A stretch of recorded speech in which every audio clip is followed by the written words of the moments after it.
You know, my dear, when you hit 70, people start treating you like your brain is an old typewriter, still functional, but maybe missing a few keys. I'll admit, there was a time not too long ago when I started forgetting silly little things. I'd walk into the kitchen, open the fridge, and stand there like a museum visitor admiring the milk. No clue why I was there. Or I'd go into the bathroom and think, now, Paul, was it toothpaste or pliers I needed? But here's the thing. I wasn't ready to accept that my mind was just going to fade like a photograph left in the sun. And what I'm about to tell you isn't just some fancy theory. No, this is something I stumbled upon by accident, and it turned my memory around. I mean, nowadays, I can remember my grocery list, my neighbor's cat's birthday, and that embarrassing thing you told me in confidence in 1992. Don't worry, your secret's safe. Now, before I get into the magic habit that changed everything, let me give you the context, because the story is almost as important as the habit itself. One morning, about 2 years ago, I found myself standing in the middle of the living room, holding my car keys, but with absolutely no clue where I was planning to go. I thought maybe I'd check my calendar, but by the time I reached the desk, I'd forgotten why I was checking my calendar. That's when it hit me. This wasn't just forgetfulness, this was a slide, and I didn't like the slope I was on. My daughter, bless her heart, suggested I see a doctor. I told her, honey, the last time I went to a doctor for my memory, he asked me what day it was. I said if I could remember that, I wouldn't be here. Anyway, one evening I was having tea with an old army buddy, Gerald. Now, Gerald is one of those men who swears by doing little brain exercises every day. Keeps the rust off the gears, he says. He told me about this simple daily habit he'd been doing that not only helped his memory, but actually made it sharper than when we were in our 50s. At first, I thought it sounded ridiculous. I even laughed. But I tried it, mostly because, well, it was free, didn't involve wearing tight yoga pants, and didn't require me to download one of those apps that probably spies on you while you sleep. And friend, within a few weeks, I was remembering details I hadn't thought about in years. Now, I'm not saying it's a miracle cure. This isn't one of those drink this magic tea and you'll be 25 again scams. But it is something that retrained my brain. And you know me, I'm not about to keep a good thing to myself. Let me ask you, have you ever been mid-conversation, telling a story, and then poof, the name, the date, or that one little detail just vanishes, like your brain suddenly slammed a locked door and threw away the key? That's where this habit comes in. It's like giving your brain a locksmith who's on call 24/7. But before I spill the beans, let me give you one quick mental picture so you understand why it works. Your brain is like a library. Every memory, every skill, every silly little song lyric is a book on the shelves. As we age, the lights in the library can get a little dimmer, the catalog system might get a little rusty, and the librarian, well, she might start taking longer coffee breaks. This habit, my dear, is like switching on brighter lights, updating the catalog, and giving that librarian a fresh pot of coffee.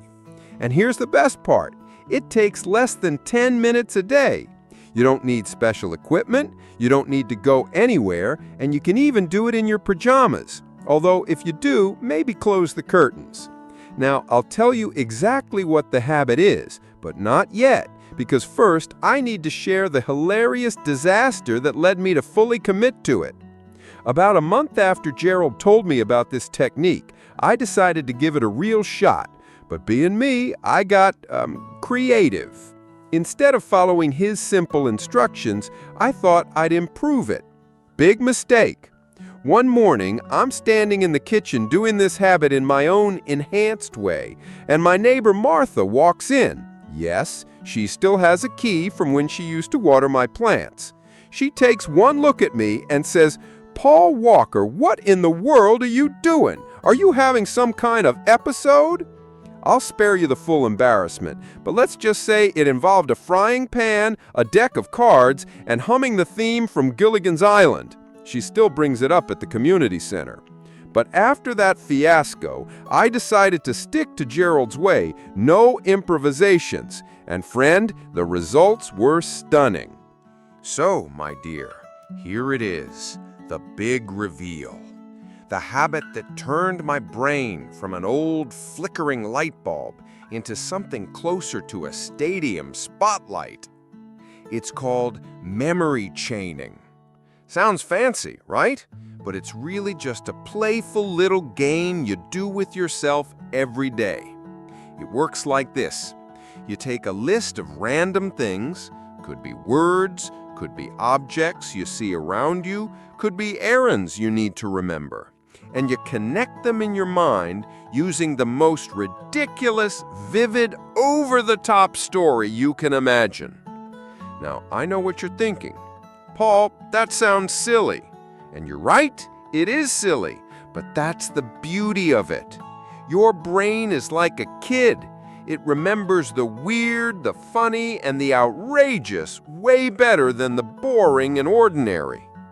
Let me give you an example.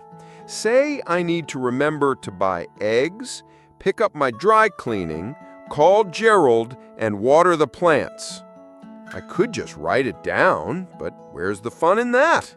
Instead, I picture myself standing in the dry cleaner shop, juggling giant eggs while Gerald is sitting in the corner dressed as a sunflower, sipping tea, and the plants are dancing to Elvis music.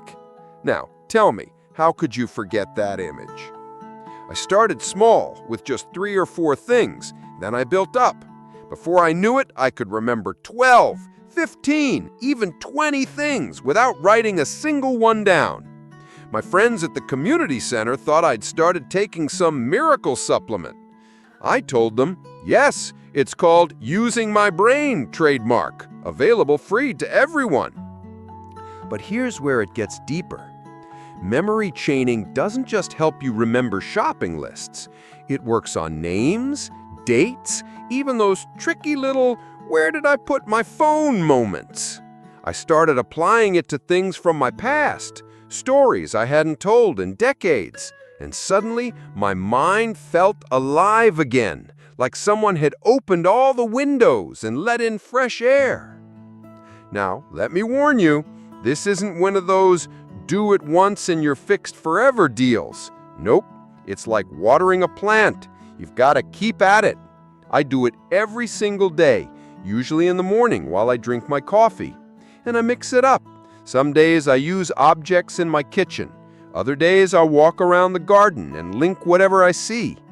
And the change, my friend, has been, well, let's just say Martha doesn't knock on my door with that pitying look anymore. In fact, she came over last week and asked me how I managed to remember everyone's birthday without Facebook. I told her, it's simple. I just imagine you in a giant cake throwing confetti at my calendar. She said, Paul, you're ridiculous. I said, yes, but I'm a sharp ridiculous. Now, let me share a moment that really sealed the deal for me. A few months after starting this habit, I was at my grandson's school play.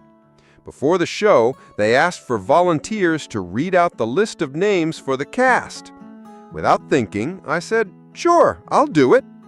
They handed me a paper, and my glasses were in the car. No problem. I glanced at the list once, made up a quick mental story linking each name in the order they were written, and walked on stage.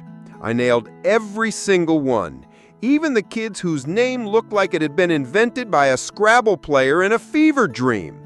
The parents clapped, the kids thought I was some kind of magician, and I felt like I just bench-pressed a car. But here's the real kicker. Since doing this daily, I've noticed my conversations flow better. I don't lose track of my point halfway through a story. Well, almost never. I remember the punchline before I get to it. I remember people's kids' names, their dogs' names, and the last thing they told me 3 weeks ago. And when you remember the little things, People notice. They feel seen. They feel valued. And that's worth more than just a sharp memory. That's keeping your connections alive. So here's my challenge to you and to anyone watching this. Try this habit for 7 days, just 1 week. Every day, pick a handful of things you want to remember and turn them into the silliest, most outrageous story you can imagine. Make it colorful, make it weird, make it so ridiculous that you laugh out loud. Then watch what happens. And here's the secret bonus. It's fun. You'll start looking forward to it. You'll catch yourself smiling when you remember something because of the absurd little scene you cooked up in your head. And the more you do it, the more your brain starts firing on all cylinders again. Friend, let me tell you, we can't stop the birthdays from piling up, but we can absolutely keep the spark in our minds alive. And as long as I can remember your name, your laugh, and that time we both got kicked out of the farmer's market for sampling too many grapes, well, I'd say I'm doing just fine. So go ahead, give it a try. And when you suddenly remember where you left your glasses without retracing your steps 17 times, you can send me a thank you postcard. I'll remember to read it.